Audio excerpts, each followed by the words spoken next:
afternoon, and konbanwa wherever you are in the world. My world. I am the idol to give you the wings to fly, Cyber Angel, Rita Kamishiro, at your service. Welcome in! How's everyone doing today?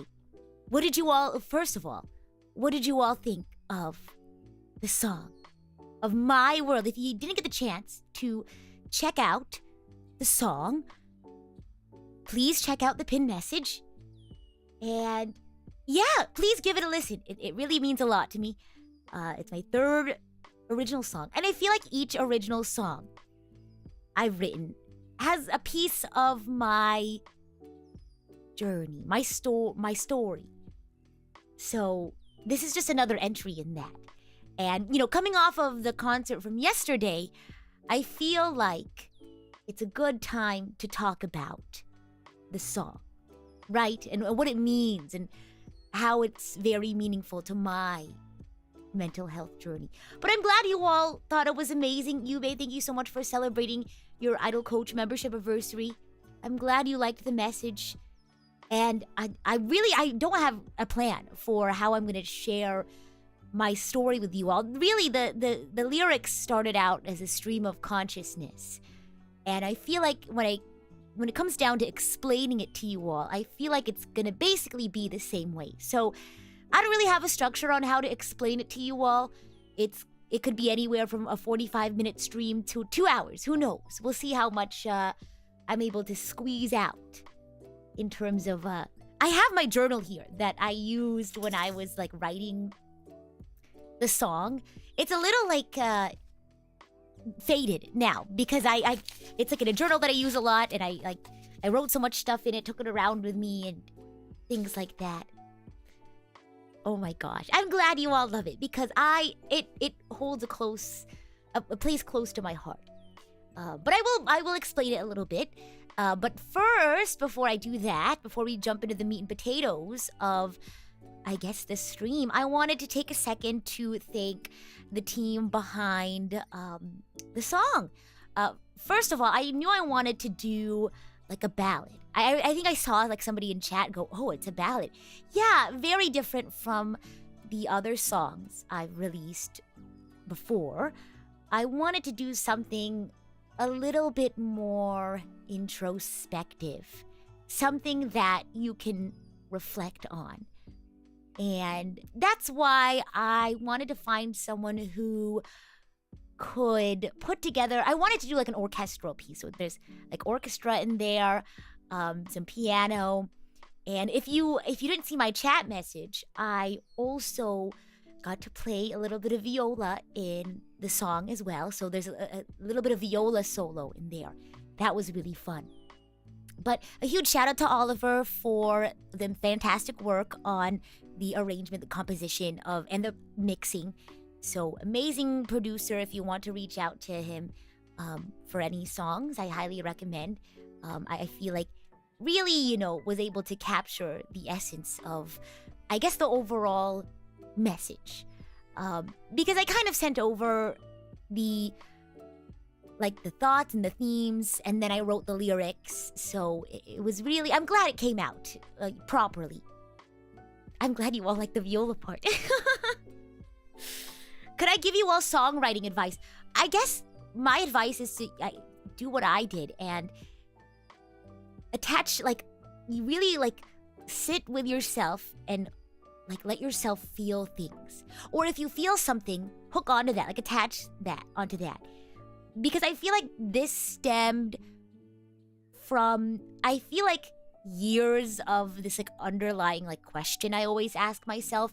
But I feel like it was just some random day, something I read or something, and I just the question that I feel is a recurring question popped up in my head again, and I felt like I needed to write it out. I feel like my songs are just a way for me to journal, almost. I feel like it's just an extension of my journaling. So you can do what I do. If you feel a strong emotion, you write about it and you turn those writings and those thoughts in your head into lyrics. And that's all what all these 3 songs that I've written are like. Yeah, hooked on a feeling. Hooked on a feeling. Like this song. Oh my gosh. But I guess that's my biggest piece of advice is, yeah, exactly. You just gotta let the emotions pour out. So I'm trying to remember what I was thinking about around the time I decided to write My World. I think I have an idea. In fact, let me double check. If this is around the time that because when did I start? I think it was December of last year that I really started to set this into motion. Goodness. But I'd been thinking about the theming of it much earlier. I feel like it was around the time that, this is going to sound really silly, it was around the time that I played Omori, where I feel like that feeling I've had for most of my life, I feel, the main question of the song, which I'll tell you all about, started to pop in my head. And it was around December that I started to put it into the works. Some of the imagery had an Omori feel. I'm glad you thought so. So again, back to shouting out the team. Huge shout out to Oliver for the composition of the piece. The artwork is by the amazing, wonderful Shenanigans Art. I'm a huge fan of her work. Please commission her for anything. Buy her merch and stuff like that. I think she streams as well. Please check her out. Just a fantastic person overall. But I found her through her Omori fan art. I think she also did no, that's a lie. I found her on TikTok because she drew like a picture of Sans. And I saw it on my TikTok algorithm because I also like Undertale. But it was like a bunch of her art and it was like Undertale, Omori, things like that. So please check out Shenanigans Art. And the MV was done by Nikte. So if you all remember my last original song, Fearless, same videographer. So I knew I could trust, Nikte to work on the music video. And yeah, huge shout out to the team. And of course, there's me, little old me. I worked on the lyrics. Of course, I sung the song. And I played the viola for this song as well. So huge shout out to the team. I'm really glad that, the lyrics and the imagery, the music video, and the song came together. And to create this, I guess letter is the best way to describe it. I really don't know how to describe my songs aside from they're just me journaling. It's just like the product of me writing everything down. So I feel like sometimes my lyrics don't make too much sense, but I feel like they do, to me at least. And I hope that even if they don't make too much sense, I hope that you can interpret it in your own way. But at the end of the day, I was able to kind of get my thoughts and feelings out. When will the fourth original song come out? Oh my gosh, I'm thinking about it. That's for sure. But I guess you all will just have to wait and see. My goodness. That guy says, I liked seeing the PRISM members in the stream. Yeah, I wanted to squeeze in. Obviously, we can't fit in everybody, so I told Shenanigans, fit in however many people you can. And I left it up to her to do that. But I guess it's time to get into the meat and potatoes of things. So, I'm just gonna spit things out as it comes to mind. I didn't really create a outline or an essay for you all. That's not how I journal. I'm very stream of conscious when I journal. And that's just how I'm going to go through the song. I think I'm going to go by lyrics in the song and we'll just see what spits out. And if you all have things, that you relate to or thoughts about the lyrics as well. But yeah, I think this will be a fun little interchange, I guess. Right Trouser says, so we shouldn't be looking too much for a clear story, but more interpret whatever emotions we get from it. Either, whatever works for you, really. Because again, this is like me journaling. And of course, this stems from like my story. So I guess you could say there isn't a clear story because it's like me writing about my experiences. But whatever you glean from it is, whatever you glean from it. But yeah. Yeah, up to exactly, Zephy. It's up to the audience to interpret it. You put your heart out, and it's up to us to savor and appreciate it. I'm glad you all appreciate it. That's why I write songs. Is, one, it's a way for me to kind of have some sort of catharsis about feelings that I have in my head that kind of sit there, and I want to do something about it. Maybe start a conversation. Who knows? But I also hope that maybe if anyone else feels the same way, you can also have that sort of catharsis that I do. So, I guess we'll just start from the beginning. I guess I'll break down the lyrics for you all. So, the first verse, it goes, "The smile I couldn't show you, the words I should have said, what I couldn't do for you, and the tears that you shed." So, I guess I just should start with more backstory. Because I'm thinking about it now, and I feel like there's so much backstory I need to give before I even dive into the first verse. So I mentioned that I kind of started thinking about what I wanted to do for this song around the time I finished Omori. So like summer of last year, like August, September of last year. That's why I love playing games like that or watching movies like that, because they really let me think about, I don't know. They really make me think about various things that I feel like I wouldn't normally think about. And sometime last year, was it last year that I watched Everything Everywhere All at Once? I feel like media like that. Maybe I don't have the same experiences exactly, but it lets me think about like, oh, what would I do in this situation? How would I have felt in this situation? Sort of thing. And the question that popped up in my head is a question that I feel like I've asked myself a lot throughout my life. And the question is, am I kind? And I know that seems like a very simple question, but I feel like at some times in my life, I feel like it's just a nagging question in my head. Because I feel like, generally speaking, I don't know. I feel like I had or maybe have even this image of what I feel like kindness should be, right? And in my head, I think for the people that I care about in my life, I want to be kind too. Short, sweet, to the point. And that's generally how I live my life, right? And I feel like that's a core part of how I do things. I feel like how I just go about my day, how I live my life. I think I feel like that's something, we can all relate to. People that I appreciate, I care for, I want to be kind to. But at random points in my life, whether it's just somebody randomly saying something, or I watch like a movie or something, like I question to myself, am I kind? And I feel like it's times when people are like, I don't know, I feel like maybe like sometime in middle school or like something like that when I was really young, I like tried to, make friends, right? I wanted to make friends, and I wanted to be like nice to people because I don't like being mean to people. I think at least to me, being mean feels icky. And I just like to see people happy. I'd rather people around me are happy or like okay.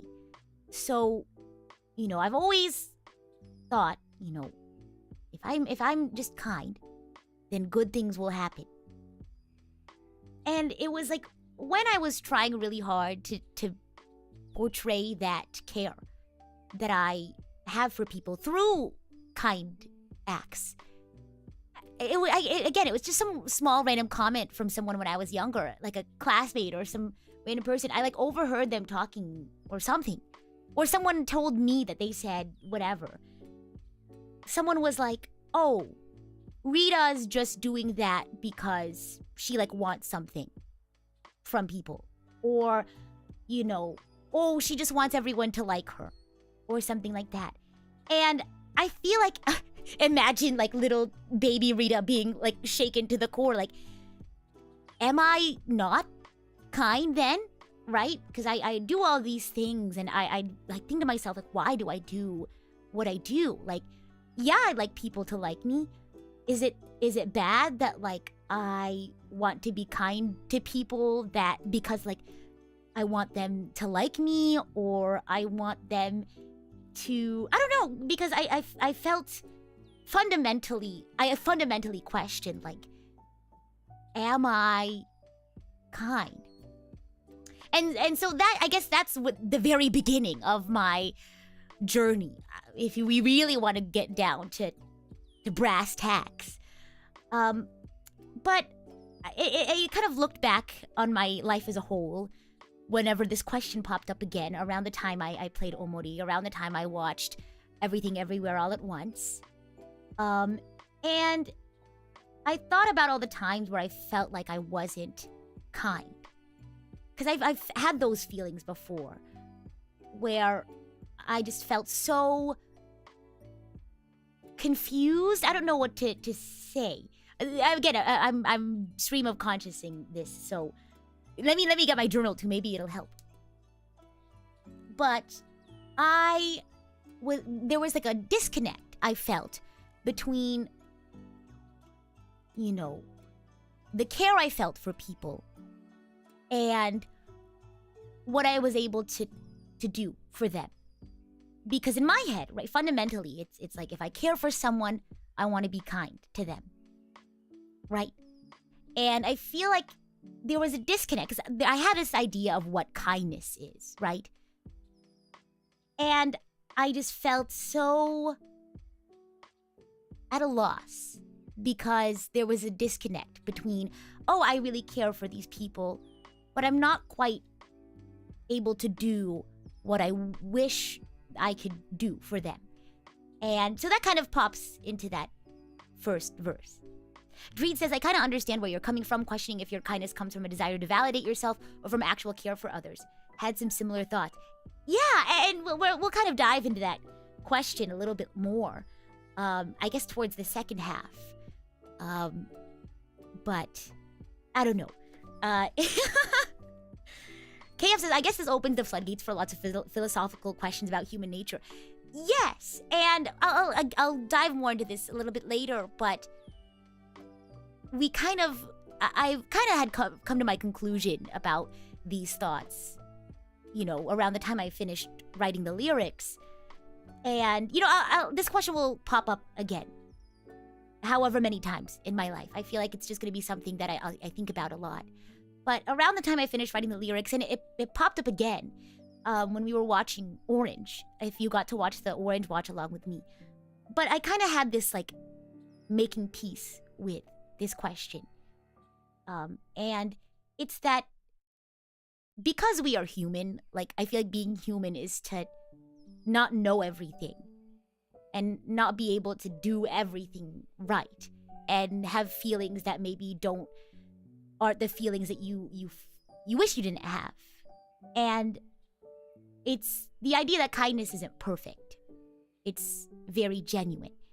And I'll come back to that later. But I just wanted to kind of give you all a sneak preview of where I'm going. So I feel like the first verse is kind of mirroring, I feel like, an early part of my life where I was kind of like a caretaker, in a strong caretaker role for my sisters. So I grew up having to take care of my siblings a lot. And we can go into a whole different conversation about caretaker fatigue. But growing up, you know, I had to, like, work when I was really young to, like, help out, but I also had to, like, help out at home. And, you know, I love my siblings, right? As many people can say about their siblings. But I always felt really bad when, like, maybe I'd come home from school and I was just really tired, but, I needed to help make dinner, or I needed to help my siblings with their homework, or my siblings were having a bad day. And I just always felt really bad, right? Because that smile I couldn't, this is going back to the lyrics, right? There were times where, all I'm sure they really needed was a smile, but I couldn't give that to them because I was tired or something. Or I didn't know exactly, I didn't know what to say, what sort of things they needed to hear, right? Or maybe I could have been kinder in the things that I said. Or I just didn't know how to do something properly. Maybe I'd mess up a load of laundry, or maybe I'd accidentally burn dinner. And some of the things that I do wrong would upset them. And that's what I couldn't do for you, and the tears that you shed. And I looked back at a lot of the things that I wish I could have done better. And it's not even just the I made a mistake and I burnt dinner, or I did the laundry wrong. But there were plenty of times where I'd get upset, and I'd say something out of frustration, right? Or I'd cry, or I'd raise my voice, and I'd think about it, and I'd think that's not what I wanted to say, or I feel that's not very reflective of the care and the love that I have for people. And I think about that, and I'm what a kind person, was someone you would think as a kind person, would they have done those things? And I that was kind of a part of that. Shiny says, hard to imagine a frustrated Rita these days. Goodness, I feel like that's kind of just maybe stemming from my past experiences. I don't know. And we'll talk more about how you feel and things like that, because one of the big things also that is kind of part of this question is, am I kind even when I have these feelings that are very negative, right? So maybe in my head, and I had a conversation with a friend, I was just driving them somewhere, and we had this conversation about am I kind even though I have thoughts that don't necessarily mirror how I feel, right? So for example, let's say back to when I was younger, I had a lot of siblings, right? And let's say something good happens for one of my siblings, or they get something from our parents or whatever that I didn't get, or a birthday or something. And right, my overall feeling would be oh, I'm so happy for them. I'm really happy that this opportunity or something good happened to someone. But a thought would pop into my head. Just I guess it would just boop. That would be oh, I'm jealous of that person. Or I should have gotten that. Not, here's a real example. Very real. When I was younger, so we're gonna get really deep now. You all buckled up? So when I was younger, I took viola lessons for a little bit. But and we all pretty much played instruments, me and my siblings, to some degree. But I took viola very seriously when I was younger. I think I was the only one who took their instrument seriously. And that's not to shade anyone else. It was just oh, my sisters had other things that they were focused on, and that were their thing. But for me, I was the one who took viola very seriously. And I took lessons for many years, and I had been taking them for a very long time.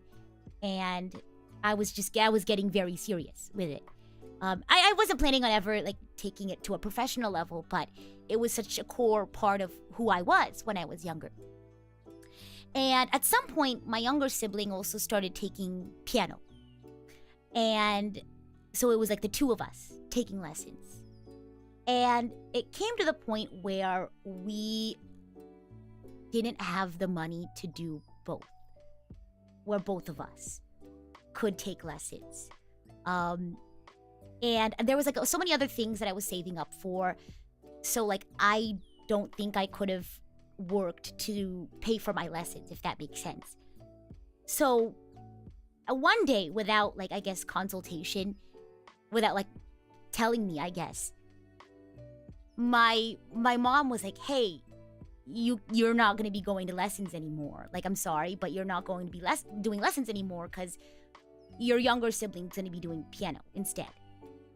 And I got that. Like, I understood that logically, fundamentally, and, you know, at the core of it, I was like, I don't want my mom to have to, you know, worry about making extra money and, like, having to worry about paying for both lessons. Because I wouldn't want her to overwork herself or, you know, basically that. I didn't want her to overwork herself. And it made sense to me that, you know, at least my younger sister is still able to keep playing piano. Because music to me is joy. And being able to, you know, have my younger sister continue to do that made me happy. Because, you know, she was kind of at the beginning of her journey, and I feel like that's a good time to continue taking lessons. But some inner part of me that I you know, can't control, because we're human, we feel emotions, and it's okay to feel emotions. I was just like, I should have been the one to continue lessons. And I felt really bitter about that. Both, you know, not being able to continue lessons, and also because of the fact that I had that feeling. I felt bitter that it was, you know, for someone who was taking viola very seriously, I just thought, I feel like maybe I should have been the one who got to continue lessons, when we don't even know if, like, my younger sister will continue lessons or something. And that thought had just popped up in my head, and I just felt so bad, because that's not how I, like, truly felt, I feel. And I just felt so conflicted, because it's things like that where I thought, am I kind? Am I actually mean-spirited? But, you know, this is kind of hearkening to this conversation that I had with my friend in the car the other day. I feel like those initial feelings that you have don't truly reflect how you want to feel. And my friend said something that, like, shook me. And I can't remember exactly what they said. But they said, your first thought is how you were raised to think, or how, like, your child self, you know, might have felt. Or how, I don't know, like how you were socialized to think. And how you felt afterwards is how you want to feel, or how, like, you, as a current reflection of yourself, want to feel. Because I feel like, I don't know. That shook me, because I was like, wow. I'm really glad you said that, because I felt like whenever I have those, like, initial, like, thoughts to myself, I'm like, wow. Am I a mean person? And yeah, very wise. I agree. And, like, I'm gonna keep that in my back pocket, because I know, like, you know, that feeling of, oh my gosh, am I actually a really mean person? It's gonna come up again, I'm sure. You know how feelings are. You know how your brains work. Even though I've kind of logicked my way through this, it's gonna pop up again. But yeah, somebody said in the chat, but we're just human, right? We can't control our feelings, but we can control our actions. And I think that was another kind of, like, part of it, right? Is, sure, maybe I do just have, like, a negative feeling, but how do I act on that, right? What are my thoughts after the fact, and how does that turn into behavior? And I like to think that, like, I try my best to be kind and do the right thing. Yeah. And this is so random, but back to the topic of the anime, Orange. The whole idea of, let me pull up my sticky note from Orange, from when we watched Orange. The reason why I wrote this down from when we watched Orange is because it really like resonated with me. It says, you should always, this is a note that I wrote down when I was watching Orange, is you should always try your best to do good and be good and do the right thing. But don't put the burden on yourself for fixing everything or being responsible for everything. And I feel like that's the message of the song too, as well. It's kind of crazy how that worked out. But, you know, we're human, right? You can't always know everything. You can't always know what's going to be the best option in the end. You can't calculate everything 100%. You're not gonna, you know, sometimes you'll have strong emotions and you won't be able to say exactly what you want to say. But it's about like what you can do, right? What you can do next, how you can be better, and allowing yourself to be better and improve. And that kind of harkens back to the ending bit of the song. But now that I've kind of given a lot of random, you know, tangential backstory, I guess, I'll keep going through the rest of the song. So I talked about the first verse, and then we're at the chorus, which is, wonder why can't I seem to do this right for you? I want to be kind to you, and I'll keep trying, because I can't give you the world, but you are the world to me. So yeah, wow, oh my gosh. So again, wonder why can't I seem to do this right for you? Again, it's that idea that I had of like what I think kindness should look like, right? Always being there with like a smile on your face, always being willing to sacrifice yourself for others. And while I do believe self-sacrifice is part of kindness to a degree, I feel like being able to take care of yourself so that you can take care of others is very important too. And I feel like a lot of people forget that. I mentioned caretaker fatigue a while ago, but it's something that I experienced when I left for Cyber Angel training, right? Because I used to take care of my siblings when I was really young. And then at one point I was like, I want to grow and I want to be better and I want to learn things so that I can help more people. So I left and I went and did Cyber Angel training.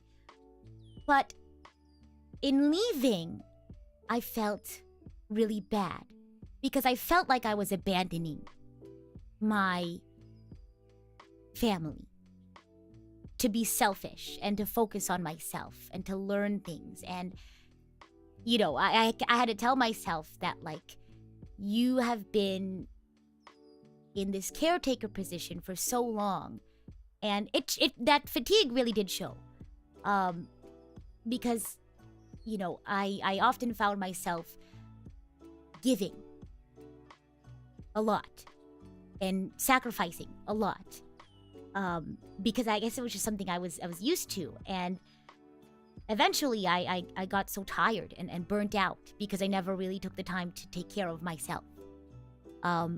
So oh gosh, where am I? I'm losing my spot. Again, stream of consciousness.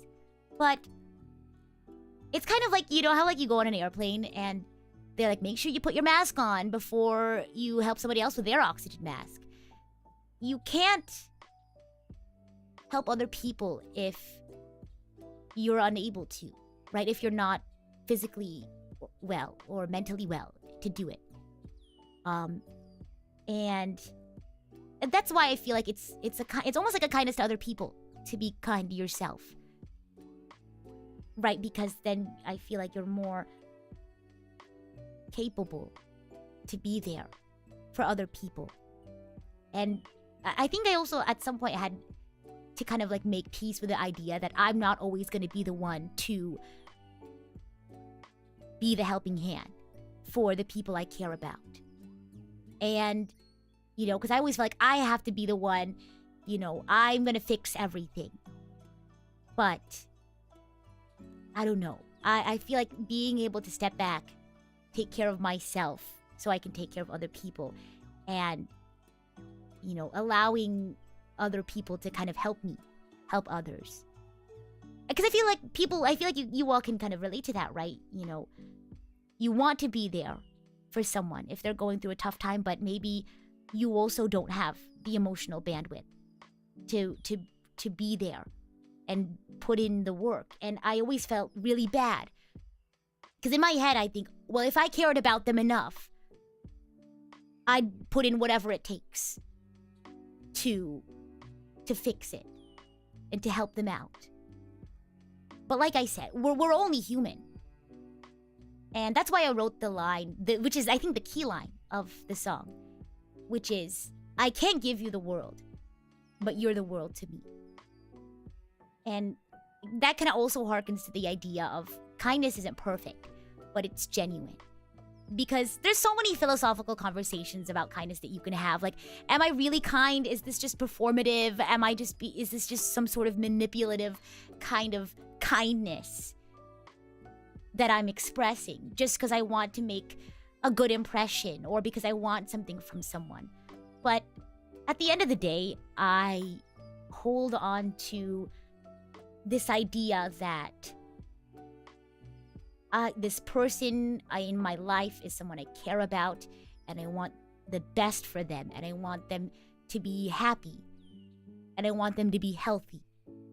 And I'll do whatever I can. Maybe I don't know the exact right thing to say. Maybe I don't have the bandwidth to be able to help them. But my kindness comes from that. Wanting them to be happy. And I like to hold on to that feeling. In the face of, is my kindness performative? Are the sort of intrusive thoughts that I have in my head that don't necessarily reflect my feelings mean I'm unkind? So, in the face of all that complicatedness, I think to myself, kindness isn't perfect. It's genuine. It's that genuine feeling you have for other people that you want them to live happily. I know that's kind of vague.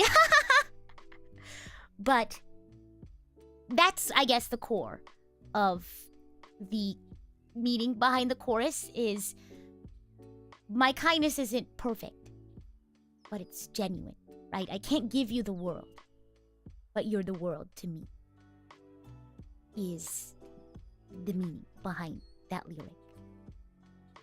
Yeah. In the end, genuinely being kind is preferable to the alternatives regardless of the philosophical implication. Yeah.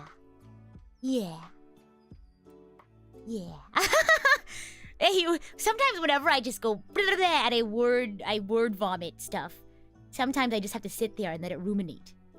Oh gosh, not great imagery. But word soup, I guess, and then you can ruminate in the word soup. Yeah. But, intent means next to nothing if the way you go about it has a negative impact. Few people truly understand that. Yeah, and that idea, I feel like, was also a huge part of, like, why I felt like, am I really kind? Because impact is very different from intention. You could have good intentions, but accidentally impact someone negatively. And we are only human, right? Obviously to some degree you want to consider all the options, you want to think about things critically and carefully so that the impact that you do have isn't negative, right? I try to do my research, I try to be, sensitive to people's experiences, to their cultures, to their beliefs, things that maybe they might be sensitive to. Or I like to make sure that I have all the angles of a picture. But sometimes I'll make a choice and it ends up being not the right choice. Oh my gosh, Mass Effect. and I make a negative impact on... Oh my gosh, we're getting into Mass Effect. What then, right? I think to myself when something like that happens, like, oh, I'm a bad person. You know, I made a negative impact on this person, and even though I had a good intention. But I feel like being able to recognize that intention is separate from impact, and being able to then move forward and make a consolation, if that makes sense. Because as much as we should try to say the right thing, say the kind thing, do the right thing, we're not always going to do that. Whether it's because you don't know all the pieces of the puzzle, or you don't have the ability to be able to do something well, even though you want to do something well, or you make some sort of, I don't know. I'm trying to think of an example where, I guess I'll use like a Mass Effect example, where let's say like you want to help a certain group of people, I guess in Mass Effect, and you make the choice you think is the most responsible, the most well-informed choice, just based off of like what you know. But it ends up not being the right thing. People get hurt. You know, things get all messed up. It's what you do, I feel like, afterwards as well. And being able to understand that there is a difference between the two. I have another video game. I have another video game reference. Intention versus impact. I'm sorry, this is gonna get really silly. But you know how Raiden Shogun created Scaramouche because she wanted someone to do her like job as Shogun. And her first iteration, right, before having her separate body that is Raiden, the Raiden Shogun, she created Scaramouche. That was the first iteration of this being that was supposed to kind of like act in her place. And upon seeing Scaramouche come to life, be a part of this world, she saw him like cry and was like, I'm not gonna make him do the things that I need him to do as Raiden Shogun. And that came from a place of good intention, right? Key is intention versus impact.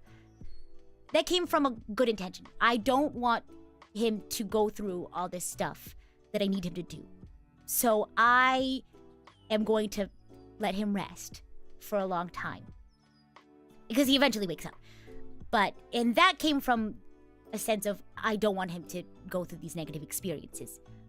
But the impact that had was completely different from her intention, because Scaramouche took that as, oh, I'm not wanted. I was abandoned.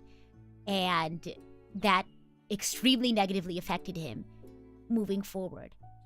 And I feel like with Raiden, to some degree, like, obviously, like, you know, what she did had a negative impact.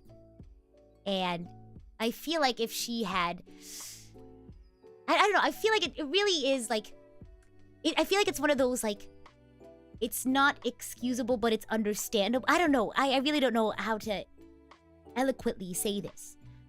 But let me ruminate. I have word soup. I feel like maybe she thought that was the best that she could do. Right? She didn't want him to do all these bad things. But she didn't want to kill him. So she let him rest somewhere for a little while and went on her way. And I think in that time, she felt like that was, you know, given everything that she knew and everything that she considered, that was the best course of action. Was to let him slumber for a while instead of doing away with Scaramouche.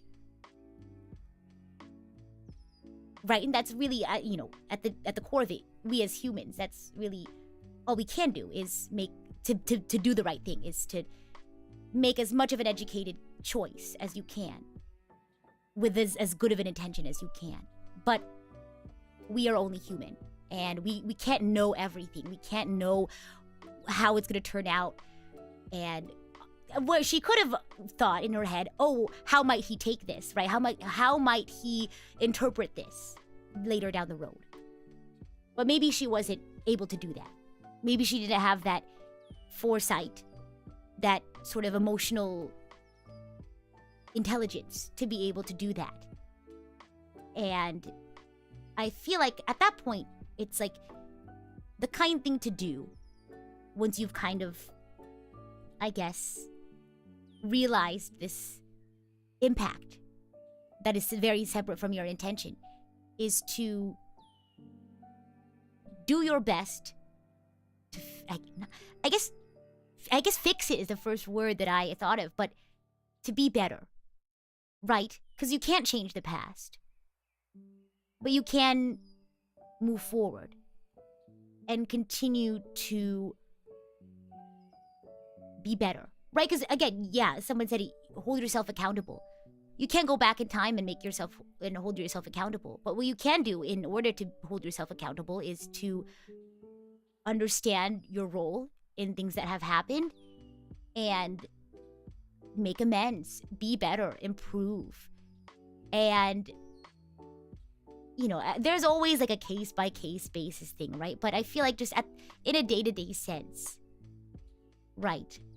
Let's say you wanted to compliment somebody, and you had a good intention and you said something, but it turned out you said something offensive or backhanded, and you hurt somebody's feelings. And for you your past self, right? Maybe you didn't realize, you didn't have all the information that you needed, you didn't understand how that would come across. But what you could do is be accountable for that, right?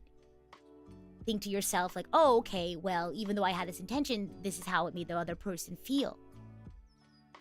And maybe I'll go apologize to them. Let them know, maybe ask them what about, if you don't understand why it had that negative impact, ask them what it is that I said that made you upset. You can say something different in the future. I don't know. It just harkens back to that. I feel like you should always try your best. Back again to Orange. You should try your best to do the right thing. Be informed. Do good. But you shouldn't put the burden on yourself, on your past self, I guess, for not being able to do everything right. Because we are human. Right? And I don't want this whole we're human and that is to air. I hope that doesn't become a crutch for people to be reckless. Right? I hope that it's more of a message for the opposite, right? You should take care in doing things. In doing kind things. In doing positive things. But you shouldn't get yourself down for every tiny thing that you do wrong. It's a delicate balance, right? Gosh. Does that make sense? Again, word soup. But I'm thinking. I don't know. I guess my thing there is, don't let it be a crutch for you. The whole we're human. To be human is to err. So I won't think too much about, the things that I say or the things that I do. That's the opposite. I think you should go about and act as if, you're creating the impact that you want to have on the world.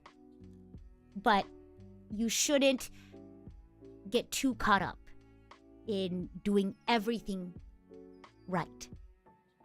it being 100% correct. You should be responsible in making sure that you are equipped with the tools to make good decisions, right? But exactly, sometimes you make mistakes, but it shouldn't deter you from helping or reaching out. I think a friend of mine a couple of months ago called me or messaged me and was like, can I talk to you because I'm having a really tough time? And I was there. I was like, in my head, I was like, I am, I have a lot of emotional bandwidth right now. Like I'm here. I want to help. And I listened. Right. And in my head, I was like, oh my gosh, like, don't make, you want to be sympathetic. You want them to know that like you're there for them. That what they're going through, is not unreasonable, things like that. But you also don't want to make it about yourself. And I had these things in my head where, and of course I was trying to give as much, room in my brain to listen and just listen. But somewhere in the back of my mind, I was like, I hope I can say the right thing, because I want I want the best for this person. I want nothing but the best for this person. And I listened to their story, and there was parts of it where the emotion that they were going through, I wasn't able to understand, right? Because it was, I guess, a sort of experience that I had never gone through before, or it was a sort of, I guess, perspective on things that I had never experienced before.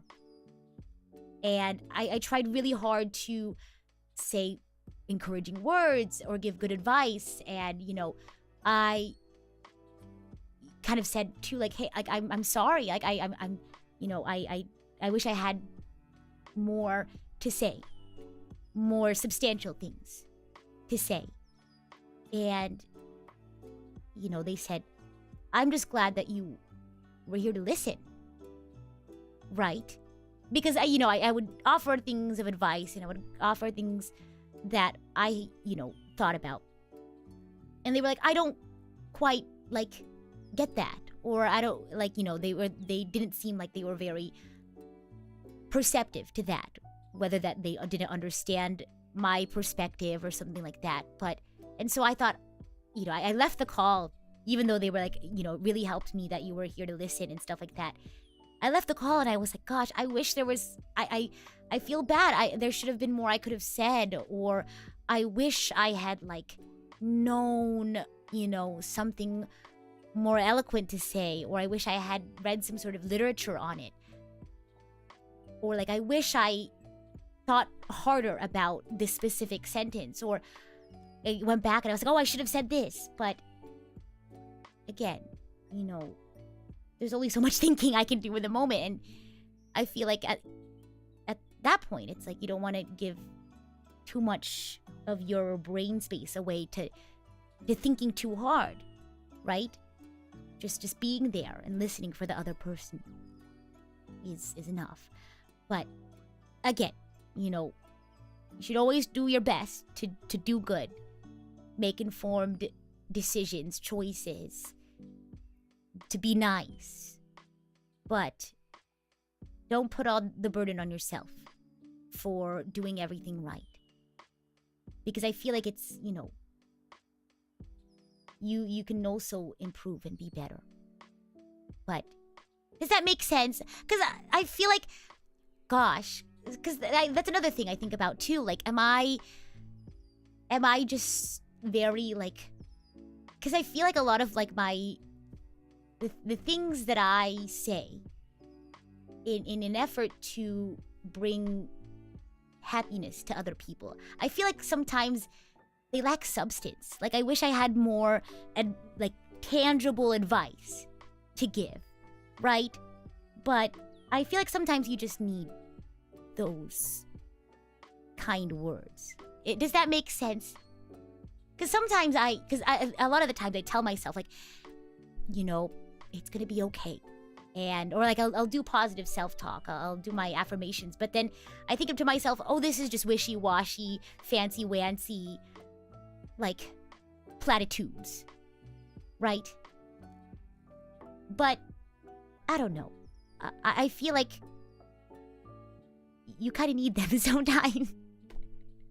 I lost my train of thought, but I don't know. But I really do mean them, if that makes sense. But sometimes I feel like, even though as much as I really mean them, I feel like sometimes, I wish I could do more to offer like more tangible advice or more analytical advice. But I feel like you can't always rely on that, right? Over-explaining things. And I think over-explaining things in and of itself is a way to cope with not wanting to feel things, right? And I talked about this the other day, but I do that sometimes, where in an effort to kind of distance myself from how I feel about a situation because something feels bad, I'll try to overanalyze it and think like, oh, the reason why I feel this way is because this. Problem solved. It's kind of like a way for me to think that, oh, I have control over my problems. I fixed my problems because I analyzed it. I figured out the root cause. I'm okay. But sometimes you just have to let yourself feel things. And, saying these,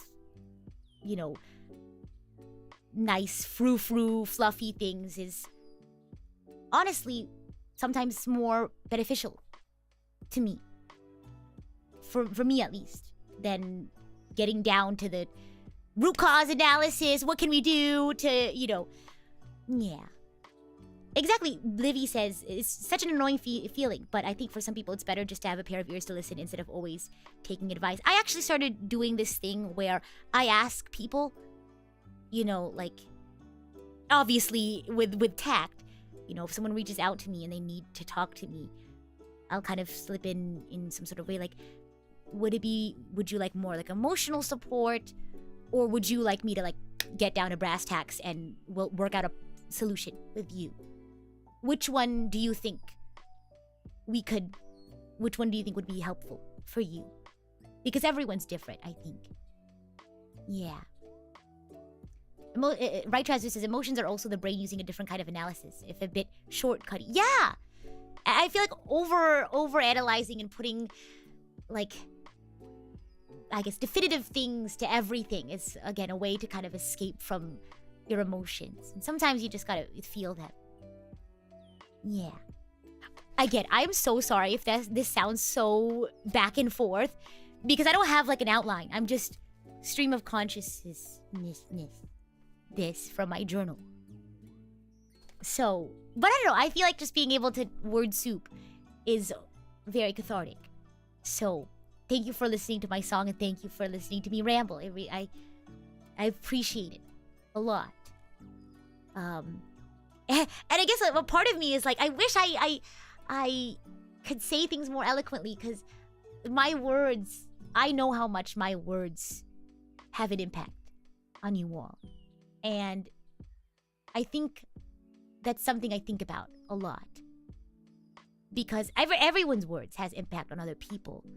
But as being someone on the internet, right, with an audience, I sometimes think about that heavy, because it is heavy, right? It's a big responsibility to know that. Uh-oh, my camera froze. 1 second. Oopsie doopsie. Oh no, I lost my train of thought. 1 second, I have to bonk my camera. Boop, boop, boop. We bonk with love in this household. Come on. Oh, there we go. Oh gosh. Back to the thingamabob before I forget. I think a lot about how my words impact other people, especially as someone on the internet. And I think about it a lot, right? I try to be as careful as I can with the words that I say. Even earlier, I was trying to think of ways that the things that I say might be interpreted differently. And I wanted to make sure that the feelings that I had were conveyed properly. And I don't know where I was going with this. I kind of got distracted.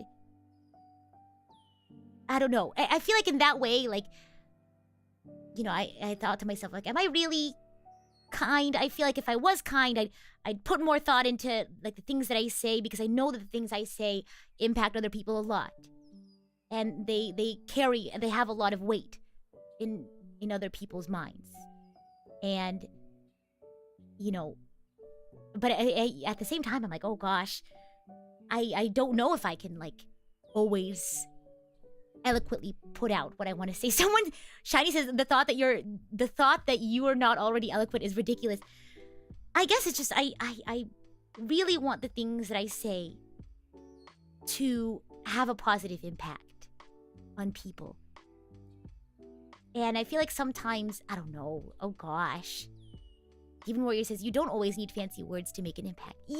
I think there's a balance there, right? Because, you know, I want to be able to say things that are well-informed, that are thoughtful, inclusive, all that, right? But I feel like sometimes I just say things like, you know, I hope you have a wonderful day, or like, I'm proud of you, or because that's the sort of feelings I have for people, and I want them to feel that. But in my head, I'm just thinking like, oh, what if someone might think like, oh, well, you don't actually mean that, or there's no substance behind that. You don't, you know. But at the end of the day, I feel like some people just need to hear that. Or I just want to get, and maybe it's a selfish thing, that I just want to get it out there that, you know, I want you all to know that this is how I feel. And I'm just selfishly trying to have that emotional catharsis without putting any substance behind it. But I don't know. I hope that there is some sort of positive impact. Even if you're too cautious, you'll step over your own toes rather than others. Careful with being too considerate if others won't be to you. Yeah, exactly. I feel like somebody said it earlier too. Don't let your fear of doing something wrong or incorrectly keep you from trying to do the right thing. Does that make sense? Yeah. Uptronics Prime says sometimes it's the small things that can mean a lot to your loved ones, even if you see it as mundane. Exactly, and I try to remind myself that, because I mentioned this before. A lot of times I think to myself, I should have done this. I could have done this better. I should have said something more. You know, but I forget to give myself credit for trying to be there. Does that make sense? I don't know. Because every time I try to tell myself, you know, at least you put in the work, or at least you were trying to genuinely make some sort of positive impact, even though, you know, you feel like there could have been more that you could have done. But there's this like, nagging part of me that's like, I guess, you know, yeah, you could have done better, or you could have done more.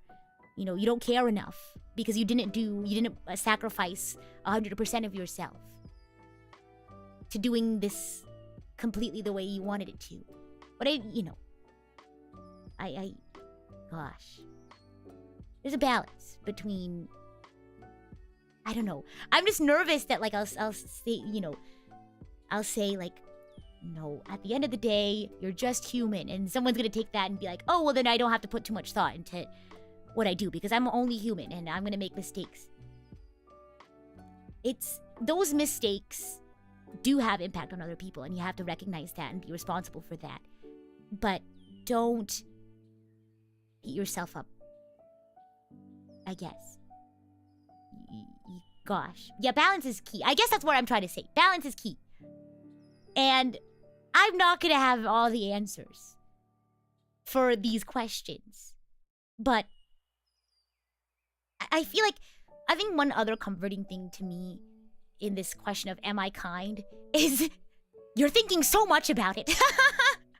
Like if you really didn't care about what about other people and how they feel and their well-being, you wouldn't be putting so much thought into it.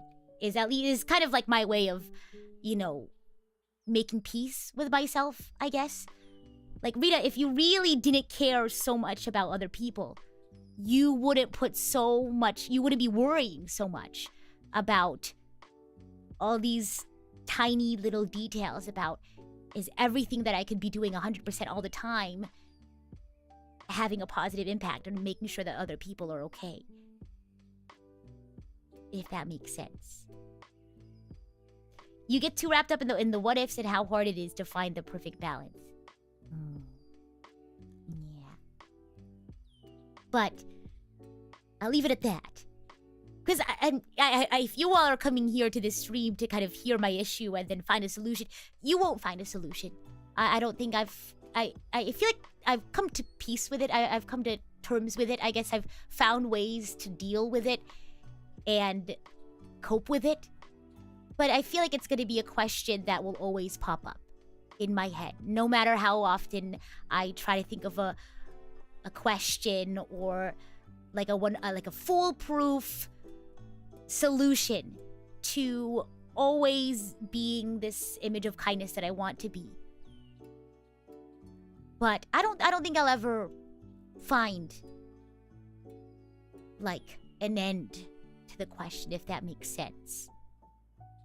But I have found ways that I can kind of like live with this question and be at peace with myself and my want for good things in this world. Yeah. It's a really confusing... When I sit down and I think about it, it's confusing. And it's... I don't want to say scary, but it's like... It's... Gosh, what's the word for it? It's like... existential. But... I don't know. I feel like... This is just my journey with the idea of kindness. Because I feel like being kind and wanting to do good things for other people is a core of how I go about, I guess, my perspective on like life and how I like make overarching decisions. Is one of the driving forces in my head is I want to be kind to other people. Am I always doing the kindest thing or the nicest thing? I don't know.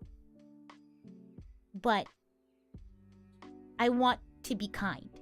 And I want to do nice things for the people that I care about because I believe that good things should happen to them. And I want to show my care and my love for people that I love in my life. I want to show them that. I want to convey that love and that care through being kind.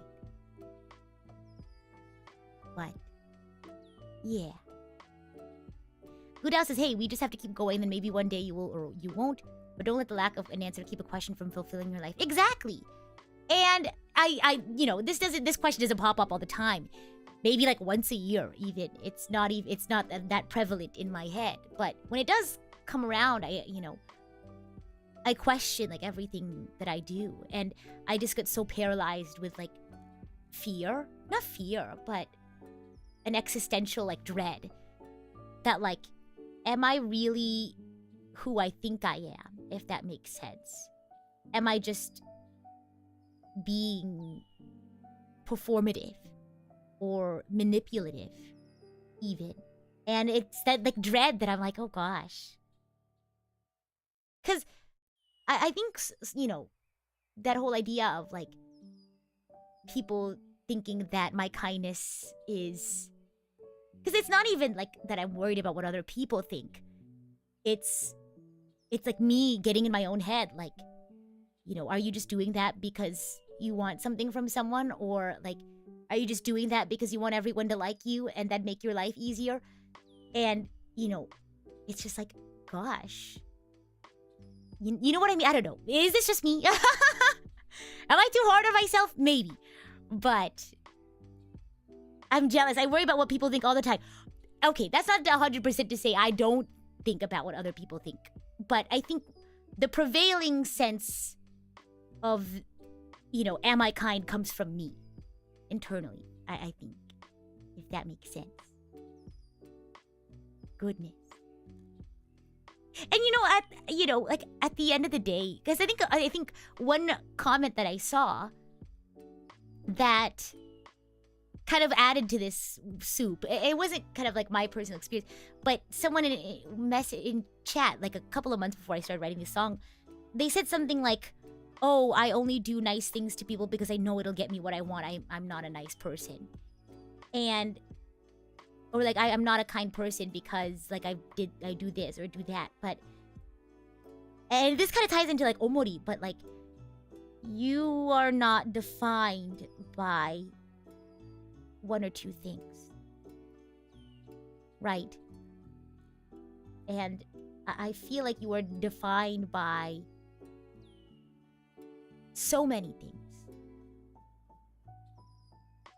What you did, what you do, what you will do, and to put the burden on yourself to, I don't know. I want to talk about it more, but I feel like I have to explain what happens in omori, and that's kind of a spoiler. But I don't know. We're just word soup, and I feel like I should probably bring this up to. I've gone to therapy before, but I've never like this question has never popped up while like I talk, because I've done like group therapy before, and this like question just never has popped up. But I feel like just being able to talk it out like this, even though I don't have like a definitive question and answer or like a solution, I feel like it's just been really helpful being able to get it out and reason through some things. Yeah, the overthinking really hurt. It does, but I feel like sometimes I just gotta sit down with, because I don't think about this question all the time. It pops up every once in a while as like a little bloop, like a little nagging bloop in my head. But sometimes I like to sit down with my feelings and just let them cook. I feel like, it's unhealthy to think too much about things all the time, right? Because you don't want to be weighed down about thinking about your regrets, right? Oh my gosh, orange from the anime, the theme. You don't want to be so burdened by your thoughts and your feelings and your emotions that you can't move forward, right? But you also don't want to not... You want to spend time thinking about your actions and, your feelings and what you could do moving forward. So again, you have to find that balance between not letting your thoughts, your regrets, your feelings weigh you down and keep you from moving forward. But you also have to put in the time to examine why you feel things and how that affects your behavior, how that affects your perspective on the world, and how, that affects your future feelings and emotions. So that's why I think journaling is really good. Because, sometimes you'll have like random thoughts throughout the day, and maybe you're busy with work or you're busy with school and you can't spend the time to think about it. Totally okay. File it away. Don't think about it. But, sit down with yourself sometimes. It doesn't have to be a huge thing. Maybe something before bed, or if you do want to make it a big thing, take a journal out to like a hike and write things down. Because you can't really move forward and think of an action and improve things if you don't sit down and kind of like understand the core of it, right? Let's say I have a bad feeling and I don't know why, but it's keeping me from living life to the fullest, or it's keeping me from focusing on my work. I need to be able to do something about it. So my first step is to understand it, right? Like name that feeling so that it's not just some ambiguous, odd feeling in the back of my head that, nags at me and keeps me from moving forward or getting it fixed. I write it down. And I write everything down that I feel. And I'm looking at my journal right now at how I write this all down. I write questions that I ask myself. I write feelings or moments where I feel this sort of emotion. Like, oh, I felt this when I did this. Or I felt this emotion today when someone said this. And then once I'm able to kind of name that emotion, sadness, anger, frustration, whatever it might be for you, then I kind of go and say, like, why? Why do I feel upset? Oh, because somebody said this to me. Why did that upset me? Oh, because this. And then I think of, like, oh, did they mean that? Or is there a way I could have misinterpreted that? Or is there a way that maybe, like, they meant this, but they actually said that? Or maybe are they going through something that, whatever the case, I kind of just write down things that I feel like are part of that emotion, feeling, and kind of write things down, kind of do that reasoning, right? And then I have an action. Do I go approach this someone and ask them what they meant? Do I, go to somebody and say, like, hey, I'm sorry I said that to you. I should have said this. Or do I do some sort of, like, behavior or service? JF says, how do we know whether to ignore or contemplate the thoughts we have?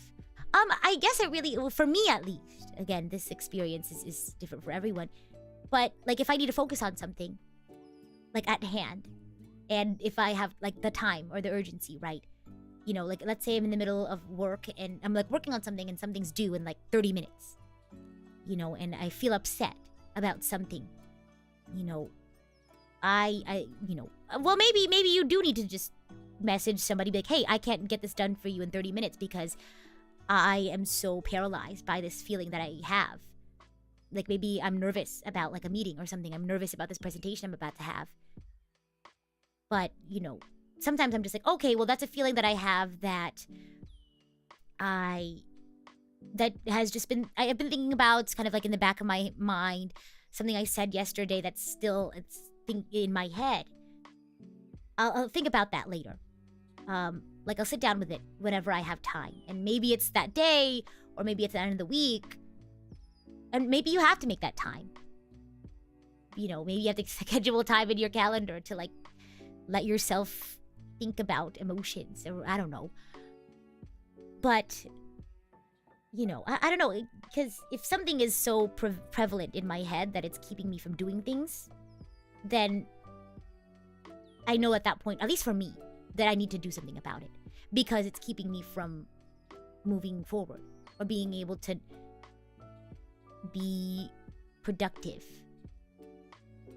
If that makes sense. Yeah. Ironclaw says, honestly, if you apologize to me, I'd be concerned if I did something wrong to make you feel like you had to and because you wanted to. Gosh, I mean, sometimes I'll be like, hey, like, I said something the other day and I don't know if it came across right. I just wanted to, and like, oh, no, like, not at all. I don't know. I feel like I don't know. Goodness. But I'm rambling again. Let me go back to the lyrics of the song. The times when I feel like we've already covered everything. The times when my tears fall, when I slow down, and all the problems we have to solve, and the answers I don't have. Harkening again back to the, I wish I knew everything. I feel like I put the burden on myself to always know exactly what I need to do and always be able to do what I want to do for other people. But I don't. And it's upsetting. But the next line, but I'll give you what I can give. So I know it's fine if I can't do everything right for you. Because I only have so much emotional energy. I only have so much time and physical health and mental health too. But I put my best foot forward in order to do nice things for the people I care about. What if you're scared to tell people how you feel?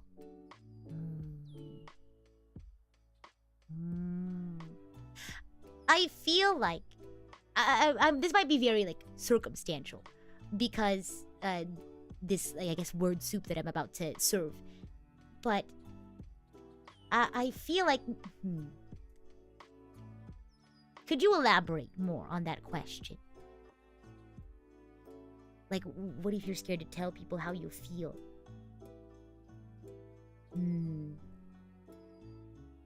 I feel like there's other ways that you can go about having some sort of solution, right? Because for me, I'm a very like a words of affirmation person. So when I sit down and I think, oh, there's things that I could do to reconcile maybe mistakes that I have made or unkindnesses that I've done. I don't know. Maybe like there are things that I can do that are within my capabilities, right? That's a key thing. Like that within things that I'm able to do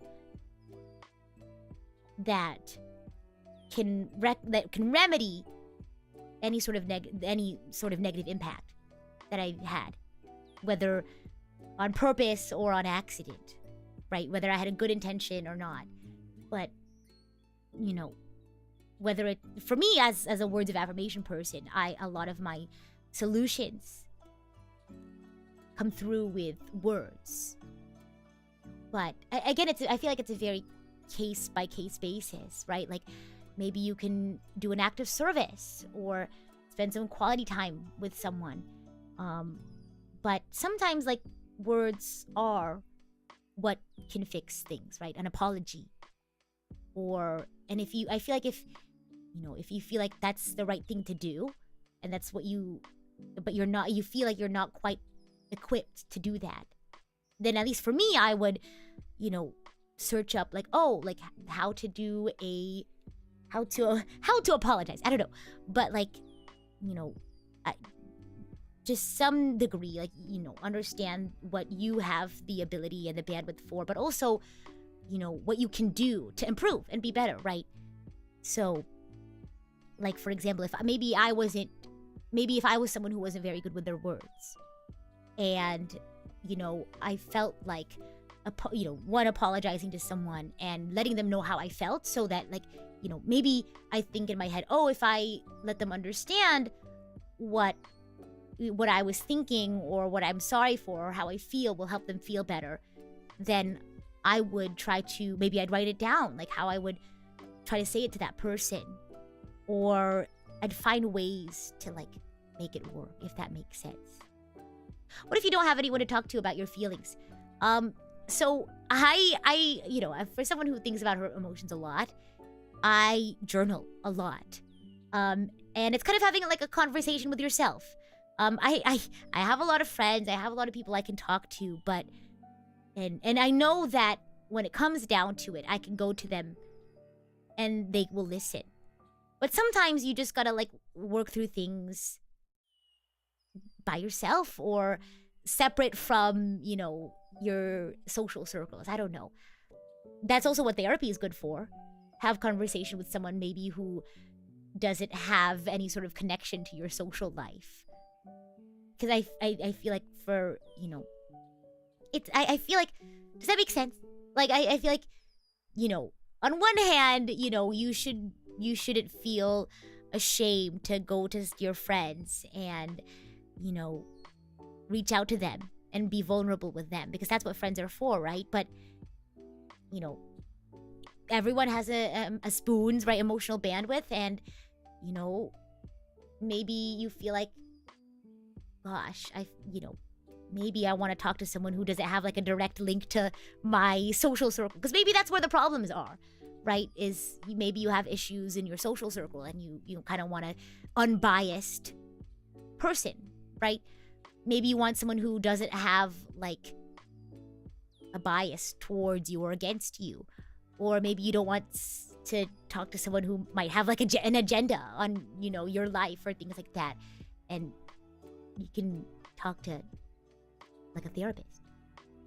Yeah. OTB says, I think not just saying, but actually doing that action or something can do a lot. Yeah, exactly. Again, nothing's black and white. I feel like there's so many grays in this world. Because on one hand, it's, actions speak louder than words, right? If you just say something and you don't do anything about it, it's just some random platitude, right? Like, oh, I wish, like, maybe you comment on someone's post and say, like, oh, I wish you the best. Like, if you need anything, let me know. Right? I'm like, oh, do I actually mean that? Like, will I actually follow through, kind of thing. But on the other hand, like, sometimes that's all someone really needs, is to know that, like, someone took the time to say something to them, or to reach out, or have a kind word to say. So again, very, like, balance, right? Not everything's black and white. There's a lot. The world operates in a lot of grays. And yeah. Again, I'm not the most eloquent person, so I'm not a trained professional or anything. I'm not a therapist. I do want to put that out there, but I hope that by word souping, I guess, you all can find something that you could relate to. Maybe this starts a conversation with yourself, or with a loved one, or with a community, with your friends, with your family.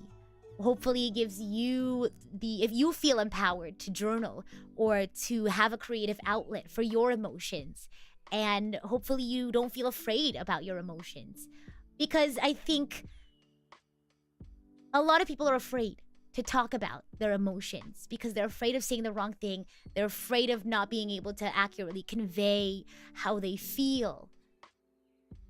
And, it's important to speak with trusted individuals. You don't want to talk to someone who will, maybe take what you say and twist it, or try to, in bad faith, like, listen to you and what you have to say, and not really be open-minded to what you have to say, or not have the best intentions, right? But, I trust, I hope that you all can, I guess, understand how much trust I have in you all as a community of archangels. And I hope that in, talking about my songs and talking about how I feel sometimes, sharing my music, I hope that you all also feel implored to explore how you feel.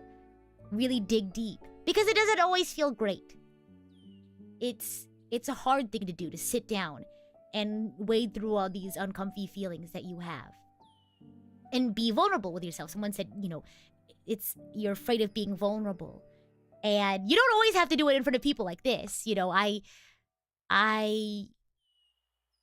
guess I just felt like this was an outlet for me. So you don't always have to do it in front of other people. You could just talk to yourself, explore emotions in your own head, on your own time, in your journal, on a notepad or something. But explore them.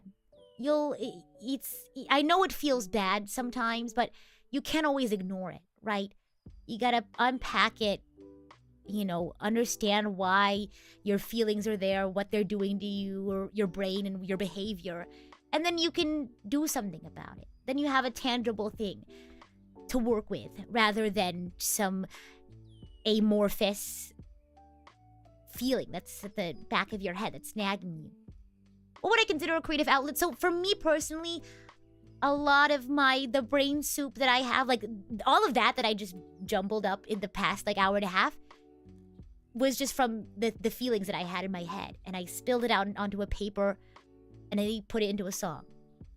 That's an outlet for me, because I was then able to kind of make peace with these feelings that I had in my head that were making me feel unease.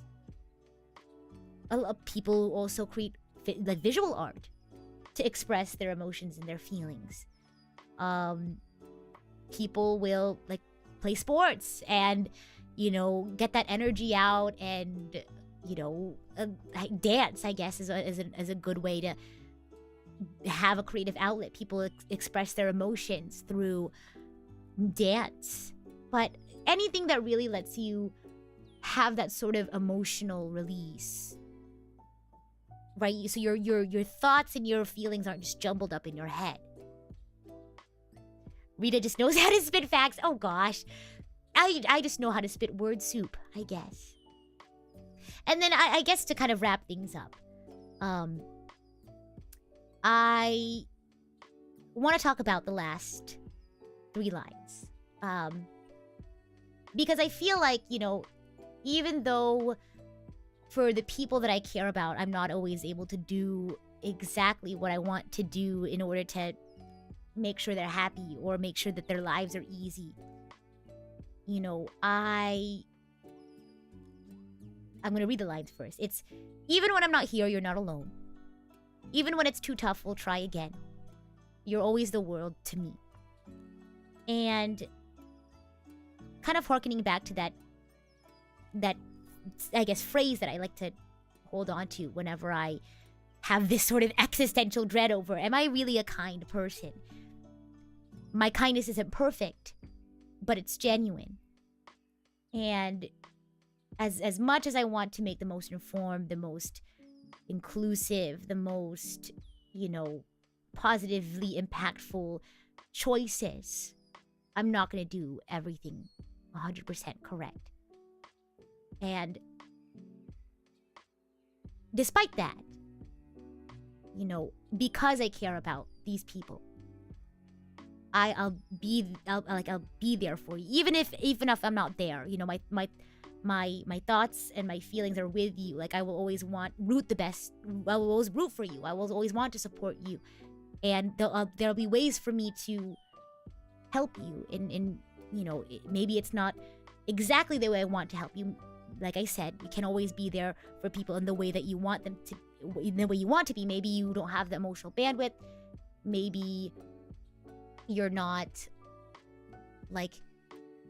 maybe there are things in your life that you have to take care of as well, and because of that, you're not able to be there for people that you really want to in the way that you want to be, right? But I find ways to be there, and because I feel like one of the things I think that I struggle with is there's so many people I care about, and I want to see them succeed and be happy and be well. But I only have 24 hours in a day. And I can't always scroll through Twitter and see what everyone's doing and make sure I'm there at every single premiere or every single, because that's how I want to show support. I do. But it was actually a conversation with Meru I think I had. And I was saying I maybe this was at the charity stream, I'm not sure. But I want to be there for people. There's so many people in my life that I know and I want to see succeed and be well. But I can't always be there in a way that's tangible for them, that they can see, seeing me in a premiere or seeing me in the chat, seeing me in their comments. But I told Meru when I was sitting in a conversation, I will be I'm always rooting for you, even though I can't always respond to your tweets. Or even if I can always reach out, or even if I can always remember to say happy birthday on your birthday, maybe I forgot your birthday, or I wasn't able to congratulate you on something because I didn't know it was happening, or something like that. But I let her know I'm always rooting for you, even if I can't, even if I'm not saying it. And I don't know. And I've had people say that to me too, and just knowing, because even when I feel like I'm alone, I think about the times when people said stuff like that to me, and I don't feel alone. Because even though I haven't talked to this person in so long, I think they want good things to happen to me. They want me to be happy. They want me to succeed. And just knowing that someone out there cares about my well-being and cares about me is profoundly, what's the word I'm looking for? Uplifting. And again, it's the whole that's just frou-frou fluff stuff. Right? Actions speak louder than words. But caring about someone is a feeling, right? And, you can show that you care about someone through actions, right? But just knowing that, like, if something bad happened to me and they knew about it, that they would feel a profound sadness, right? That they wouldn't be like, oh, good, I'm glad that happened to Rita. Right? The fact that there are some people out there who would be upset if I'm not happy or if something bad happened to me. I don't know. Maybe I'm an empath. Who knows? But I don't know. That's how I find my joy. I think I told you all, but because, I'm like, I feel like as someone who is, I don't know if it's a personality thing, but I find myself lucky to say that I find it easy to be happy. Whenever I do get sad, it's not for long. I find it easy to be, and I feel very lucky that my brain is wired in such a way, I guess. I'm not sure. But when I do have those, I guess, moments of sadness, I guess it's that feeling of like someone out there would be sad if I wasn't well. Makes me feel happy. So, exactly, it's the thought that counts. Exactly. But, yeah. Anyway, back to the lyrics. Even when it's too tough, we'll try again. Yeah, so, like, being able to be there for someone and, like, let's say I say something that's upsetting or I do something that has a negative impact. Like, I'm not gonna just stop there. I want to fix it. I want to work through things with that person. I want to, hear them out. I want to listen to them. And, yeah. Yeah. But that's it. That's pretty much, I'm sure there's lots more I can say, but that is my word soup. Love listening to you, Rita. You're talking about really thought-provoking stuff, but it's almost 3 a.m. and I have to sleep. No worries. Thank you all for listening. I will want to preface by saying, I am okay. Whenever I do talk about stuff that is more personal, I guess, I don't want to scare you. I'm okay. I will want to put that out there. But I'd like to take the time to talk about stuff like this because I don't think about stuff like this very often. And I think it's healthy to sit with, again, balance, right? You don't want these sorts of thoughts to control everything in your life and keep them from, have them keep you from moving forward. But I don't know, I just like to sit with my feelings sometimes. But you don't need to worry about me. I'm okay. So thank you for your, if anyone out there is concerned. Because I know sometimes, conversations that are very vulnerable like this can be a little worrying and concerning. But I essentially wanted to put this together to start a conversation and, yeah, hopefully get you all thinking about your feelings and your emotions. Even when you have a reputation for being the emotional rock, you're allowed to be vulnerable too. Yeah, exactly. But, yeah, I think it's very healthy to talk about stuff like that.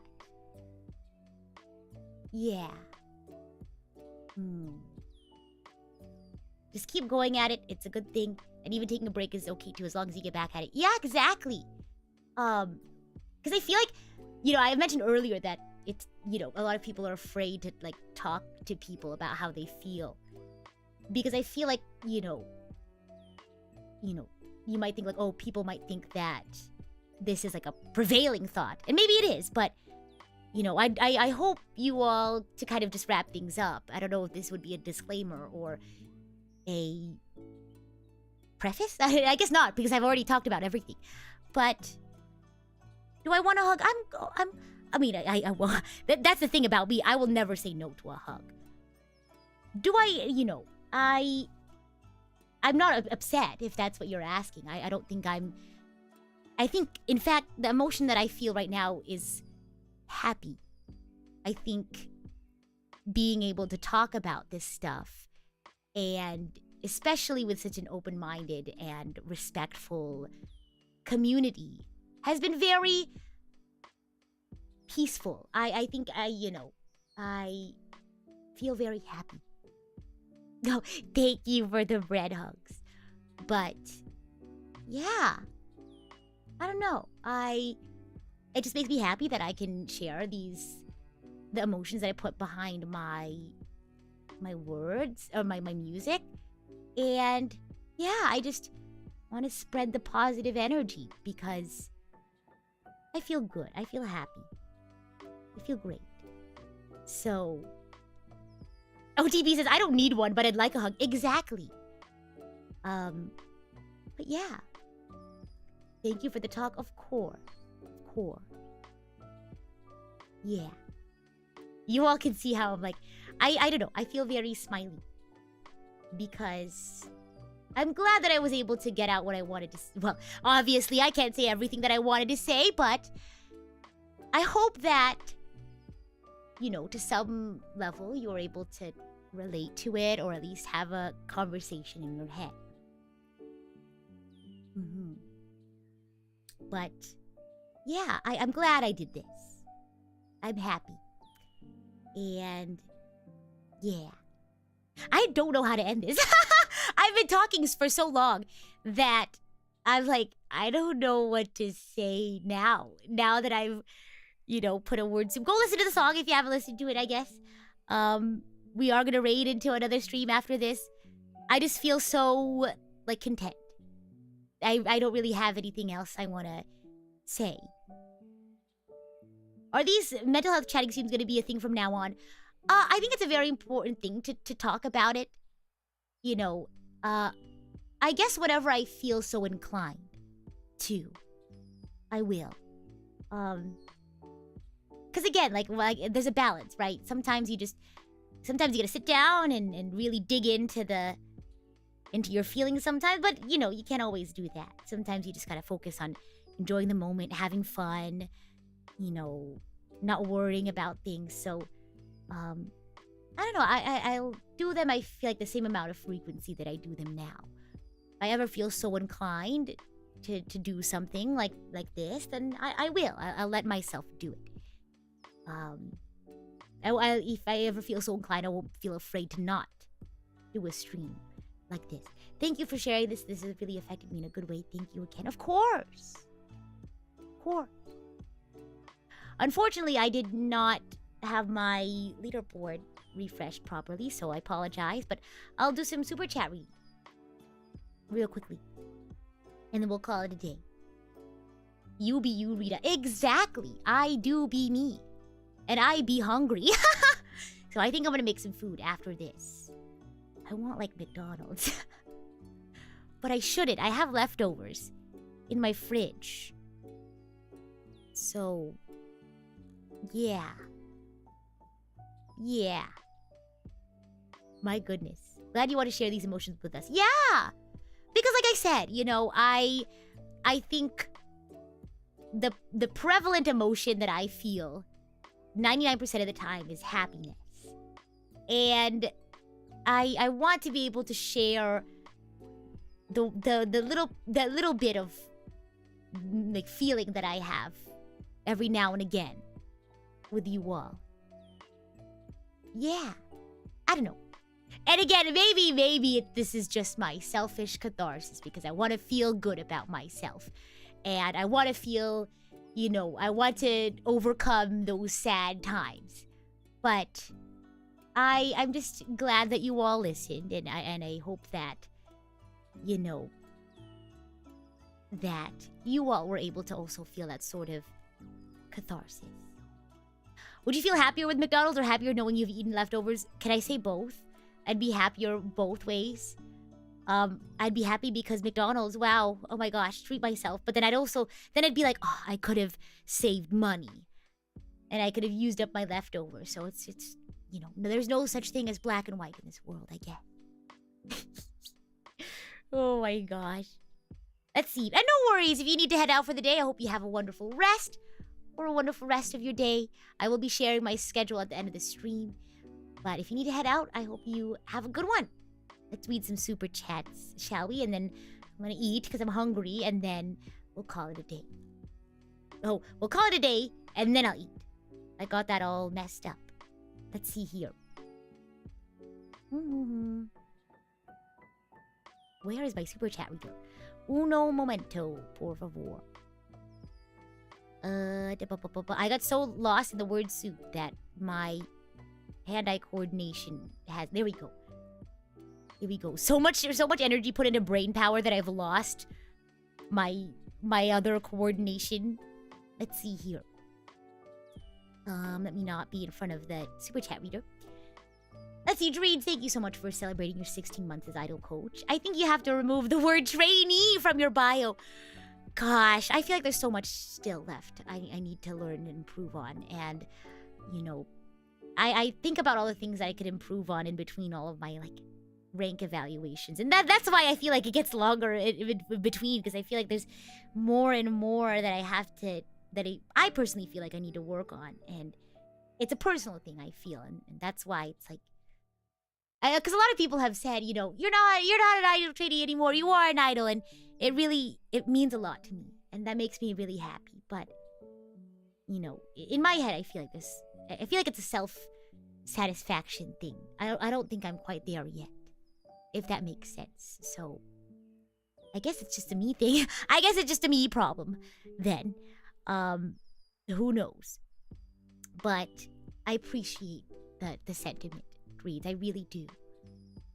It makes me feel very happy knowing that there are people out there who are proud of my progress and who think the things that I do are already impactful and amazing.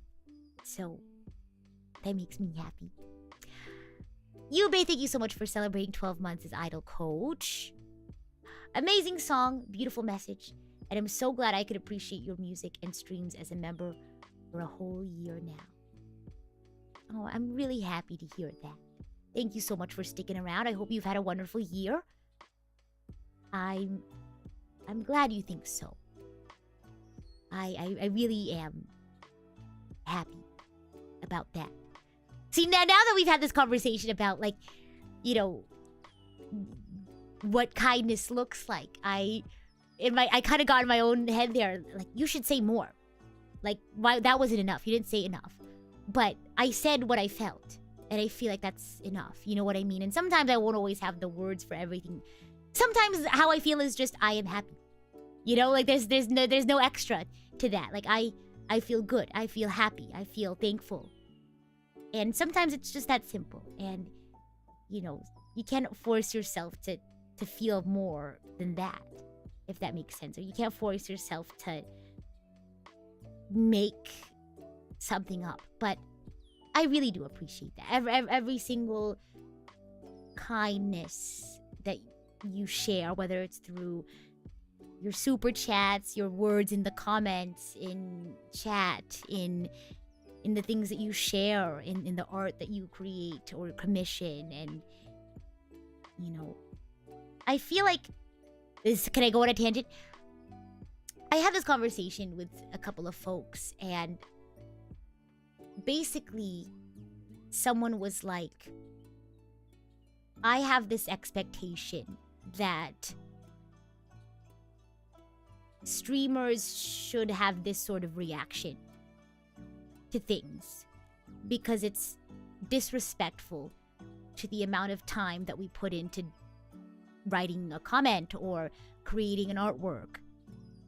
That it's disrespectful to our time and the effort that we put in to only get this sort of reaction, to only get a like or just a thank you. And I understand where that sentiment comes from, because the amount of respect that I have for people who put the time in whether it's art or just writing your messages and writing your thoughts and your words out. I feel so lucky that people take the time to do that for me. And the fact that I am such a significant part in somebody's life, that they feel so inclined to do so, is humbling. And, you know, but I can only feel what I feel, right? Like, which is like, I'm thankful, right?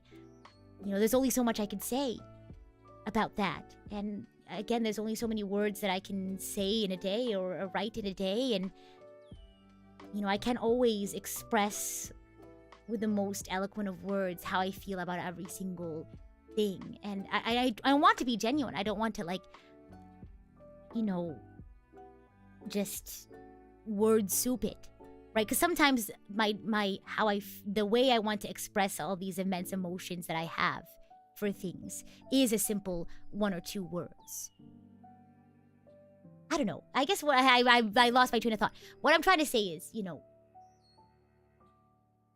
understand that, I don't know, it's just like, I guess, I don't know, like, what am I trying to say? But I guess what I'm, the way that I express things, I try to express as much as I can how I feel about things, but I'm not gonna always be able to fully express the extent of how I feel through words or through actions. I don't know. Is that, I'm rambling, oh my gosh. But because sometimes I'm like, I wish I could just express how much every single comment, kind word, act of service means so much to me and what impact it has on my life. But, all that comes out is, like a thank you so much, or I really appreciate that. And I hope that sometimes that's enough. I do think about that. Like, I hope there isn't that sort of profound sadness that you feel that you feel underappreciated. But I don't know. I also feel like you should have, if you're doing something out of the kindness of your heart, for some, I don't know. At least when I do something, and again, I don't want to have any sort of expectation on how other people should feel, right? Because I am my own person. I have my own feelings. Other people will have their own feelings, but I try not to have an expectation on other people's reactions. If I'm giving a gift, like let's say I'm going to a birthday party, and I want them to have a gift, and a thank you would be nice. Sure, absolutely. That'd make me feel great. And maybe I would feel sad if I didn't get any sort of thank you or recognition. That's completely valid. But, at the end of the day, I think about, why did I give this gift? Right? I wanted to give this gift because I wanted the other person to have something special on their special day. Or I wanted something that would cheer them up.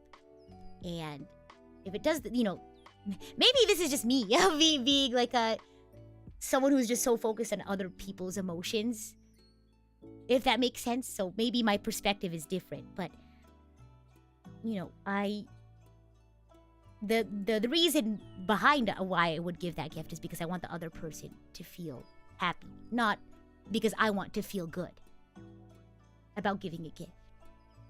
Does that make sense? Like, I love, like, the feeling of giving a good gift, or, like, being able to, like, I love doing nice things, one, because, it's good for the other person. I don't think there's anything wrong with not liking that feeling of doing something nice for someone and feeling good.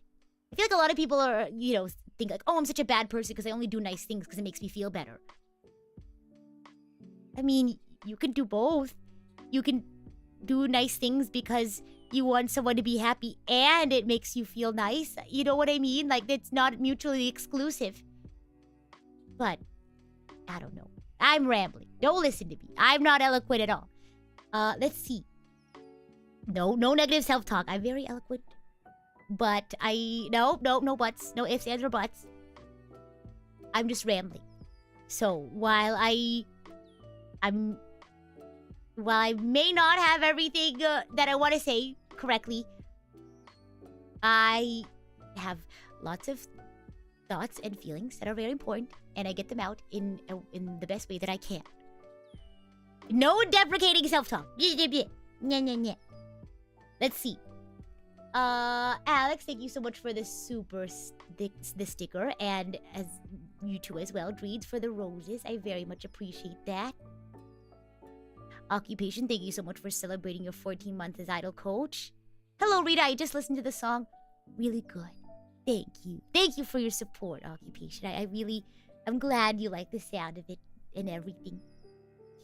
Cameron, thank you so much for celebrating your 4th month as idol coach. Can't stay very long, but I wanted to say that your new song was beautiful. Thank you, Cameron, and thank you for taking the time to pop in for a little bit. That means a lot to me. Thank you. Michael, thank you so much for celebrating your 3rd month as idol coach. Sorry I was absent for a while, Rita. I was busy during some days. No worries. I hope everything's okay. Hope things are going well. But I want to say your song was great, and hope it's been well. Thank you. It's been fantastic. Thank you very much, Michael. Soren, thank you so much for the dono. Soren says, I do things because it makes me feel better. Wow, good timing on this one. A pretty egoistic reason. Is that so wrong? I mean, like, if you do good things, and somebody is uplifted, and they live a better life, they feel better, and you feel better too. Where's the bad in that? Right? I don't know. What's wrong with wanting to feel good about yourself? I don't know. Because we can get into that whole philosophical conversation of like, what's your reason behind being kindness? Is it just because you want people to do things for you, or you're being manipulative, or you want people to think that you're a nice person, or you want to make a good image? But it's like, I don't know. Like, if you're doing good things for the world and the world is benefiting it, like, someone said, I referred only to myself, don't take it onto... Oh, no, I'm not taking it onto myself. I'm just saying in general, I think, when I talked this a long time ago, a person in chat was upset with themselves because they said, I think I'm a bad person because I only do good things because they make me feel good. But is that so wrong? I don't know. Like, I feel they're like, oh, I'm a bad person because I'm egotistical or something, because I only do good things, because, because I want people to, like me or something. I don't know. At the end of the day, you like... So it says, I'm okay with being an egoist. It makes my life easier. I mean, you're doing a kind thing for somebody and you feel good. I mean, there's... maybe I'm not thinking about it closely enough, but yeah, what's wrong with a win-win situation, right? Make your life easier, make other people's lives easier. Like, I don't... Win-win, I guess. I don't know. I'm trying to... Because, everyone has different ways of thinking and different perspectives on the world. And, at the end of the day, if the world is benefiting and things are becoming better in the world because you're doing nice things, then does it matter so much that you're doing it because you just get this feel-good feeling? Or it's kind of like the argument for, like, taking care of the world. So what if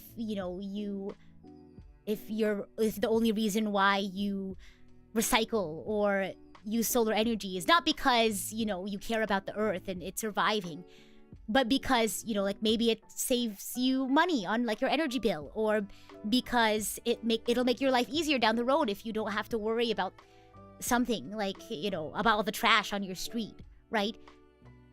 Is that so wrong? I mean, it's a net benefit at the end, less pollution, I guess. You know what I mean? Maybe it's because I watched a Kurzgesagt video about it.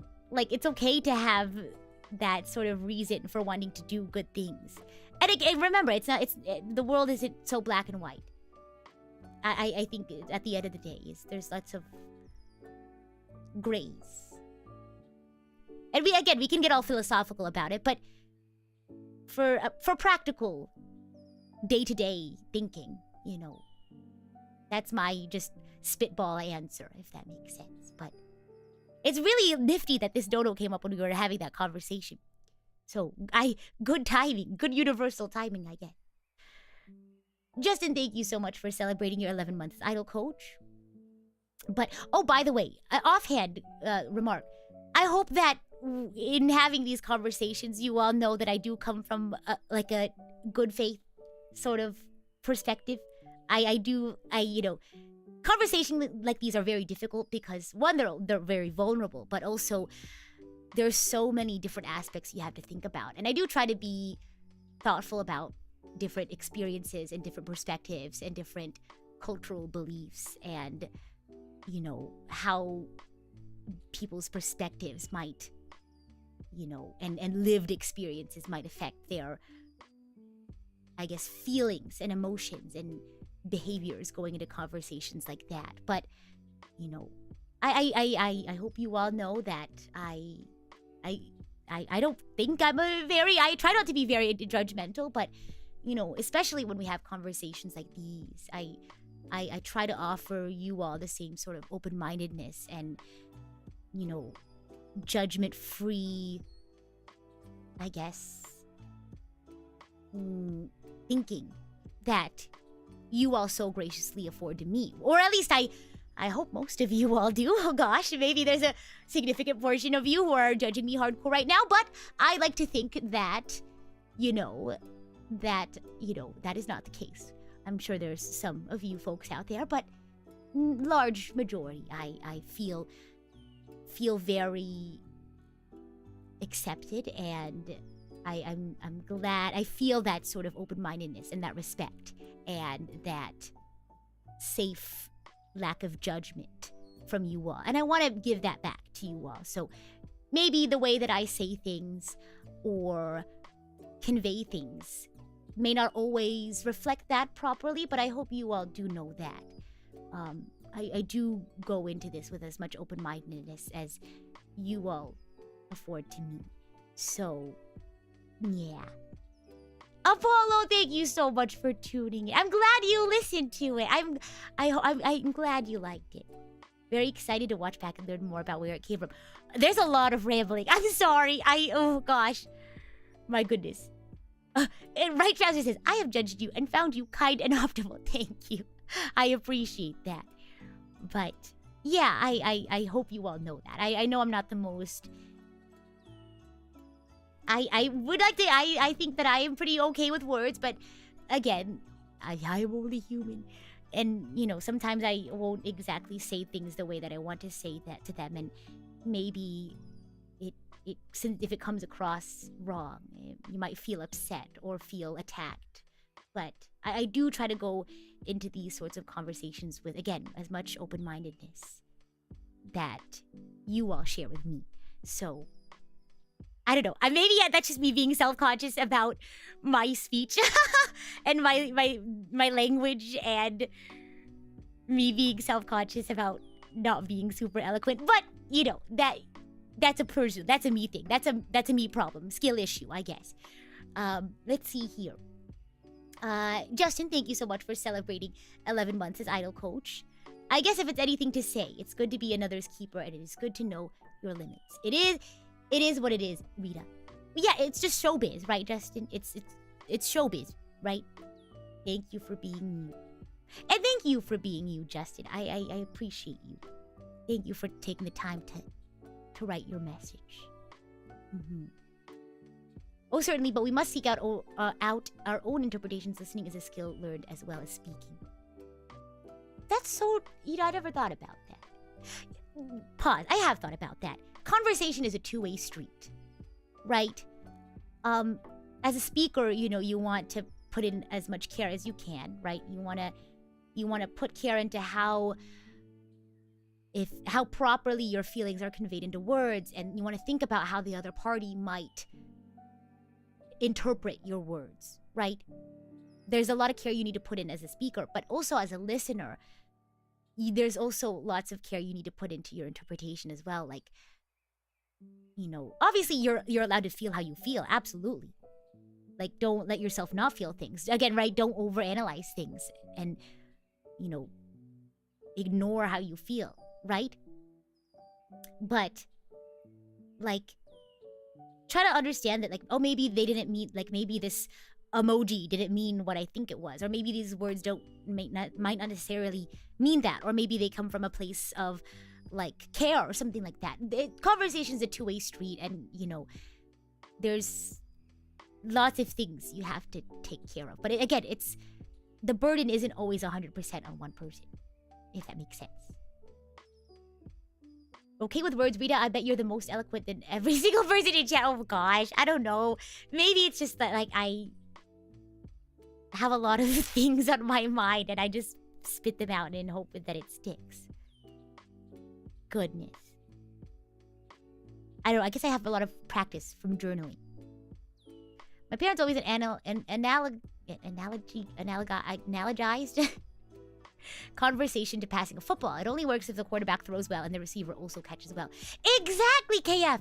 Exactly. It's a two-way street. So, yeah. I feel like I don't... Because I've reasoned that to myself a lot, right? Because I feel like I put a lot of burden on myself for always saying the right thing. Or for wanting to... Because I try to put in as much care as I do into my words. Because like I said, I know I have a big impact. And I know I have an audience. And so I know that, especially for someone in my situation, words have a lot of impact and meaning. And, but I can't be paralyzed by that, right? I can't let that keep me from trying to do good things because I'm afraid of not getting it 100% right. I don't know. But anyway, more rambling. Chunky, thank you so much for the dono. I'm getting really hungry. Oh my gosh, my tummy rumbled for a second and I was like, oh my gosh. Rita, you're rambling again. Words cannot express what an amazing person you are, Rita. Chunky. Thank you. Words cannot express what an amazing person you are, Rita. Honestly, this was an overall hopeful stream, explaining your thoughts related to your amazing original song. Not sure what else to say.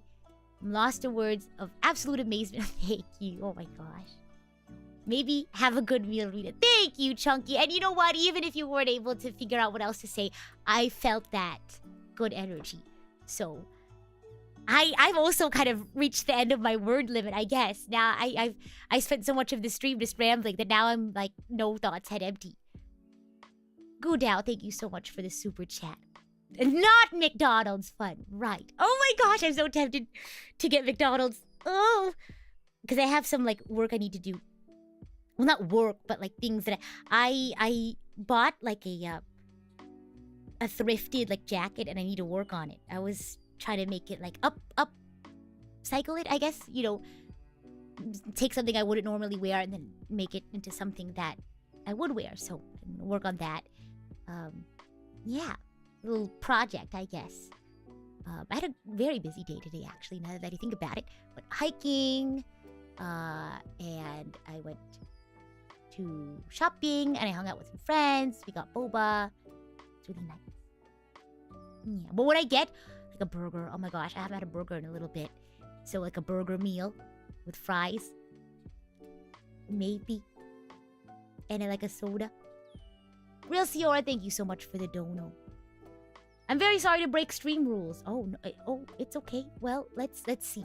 But I mean, if it has something to do with the song, I'm sure it'll be okay. The song in the stream reminded me of Calliope Mori and her song End of a Life. I was crying back then, crying on the stream yesterday, crying listening to your song, and now I'm just sad for some reason. Well, first of all, I guess I feel, I don't want to say happy, because, when you said that you were sad, I was like, oh, I'm sad because I want people to be happy and feel, I want good things for people. But I feel very humbled that I was able to have such a... I keep saying the word profound, and I don't want to sound like I'm trying to just throw word soup out there, but that's how I want to describe it. I feel very humbled that I have such profound emotional impact on people.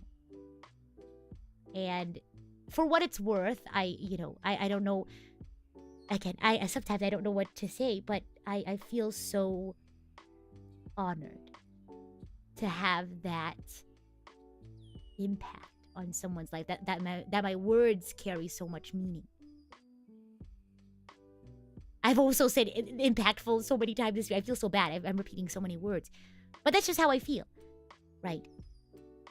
But yeah, to know that I'm connected to people in that way, it's meaningful to me.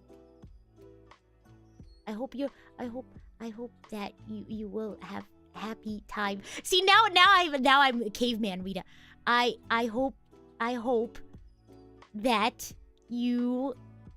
I wish you happiness. I want you to be happy. I hope people will be happy and good things will happen to them. So remember Happy Day. Exactly, Oshizo. My goodness. I'm way past my word limit. Oh my gosh. Have you ever had a dream? Do you when you do the what's that one? Oh my gosh, that's how I feel right now. When you wish you when you wish you were when you That's how I feel right now. My goodness. Goodness glaciers. Let's see. KF, thank you so much for celebrating your 10 months as Idol Coach. Congrats on the amazing original song, and thanks for sharing this very eloquent and thought-provoking talk, Rita. Of course. You know, I feel like I don't do this very often because I don't want to bring the house down with, so much, vulnerability, I guess. But I do think about it occasionally, every once in a blue moon. And I think it's very healing to me. And I hope it is the same for some of you all. I thank you for sending the link, Shiny. Oh my goodness. I want you all to know what I'm referencing so you don't think I'm just oonga boonga. If that makes sense. And Iron Claw, thank you so much for sharing the super chat. Idol Rita and the eloquent rambler. Yes, I feel like I tote this fine line between eloquent and not eloquent. So I will gladly take that title. Eloquent rambler. Yeah. But I think I'm gonna go ahead and wrap it up there. I've said this so many times before, but I'm just very thankful to have a thoughtful and open-minded and respectful community. And no matter what sorts of negative feelings I might experience, whether it's from bad eggs out there, maybe some folks who just don't always have the best sort of intentions, or if it's my own self-sabotage, I know that, I have people out there rooting for me and who care about me, and that I care about myself, and that I want me to be happy. And I don't know, I just feel happy and content, and I'm glad to say that that's, generally how I feel. Generally, that is like 90% of how I feel all the time. But I just want you all to know that I feel very lucky and happy to be here and honored to be able to share my thoughts, not just through music, but through my ramblings. But as always, I'm the idol to give you the wings to fly. Cyber Angel, Rita Kamishiro, at your service. Bye. See you next week.